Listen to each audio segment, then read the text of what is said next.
ఒక ఇష్టదైవాన్ని ఎంత నమ్మితే ఇంతమంది జనాలు తండోపతండాలుగా వస్తారో ఆలోచించండి. అండ్ మీలో ఎంతమందికి కల్కి అమ్మ భగవాన్ కోసం తెలుసు? నాకు తెలిసి మొత్తం తెలుగు రాష్ట్ర ప్రజలతో పాటు ఫారినర్స్ కూడా ఎంతో ఇష్టంతో కొలుస్తారు. ఈ పరంజ్యోతి అమ్మ భగవాన్ మానవ రూపంలో అవతరించి అండ్ ఎవరైతే ఆయనని ప్రార్థించి పూజిస్తారో ఎల్లప్పుడూ వాళ్ళకి మనశ్శాంతిని, ఆనందాన్ని, ఆరోగ్యాన్ని ప్రసాదిస్తారని ఇక్కడ భక్తులు నమ్ముకుంటూ వాళ్ళ ఎక్స్పీరియన్స్ ని షేర్ చేస్తారు. సో ఈ మంత్ భగవాన్ బర్త్డే సెలబ్రేషన్స్ మన వైజాగ్ లో జరుగుతుందని తెలిసి అటెండ్ అయ్యాను.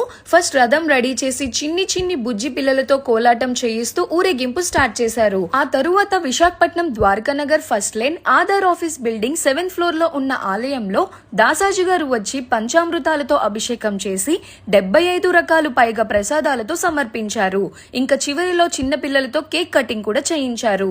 మీరు కూడా ఈ ఆలయాన్ని దర్శించుకోవాలంటే మార్నింగ్ 8 to 9 లేదా ఈవినింగ్ 6 to 8 మంగళహారతులు లాంటివి అందుకోవచ్చు.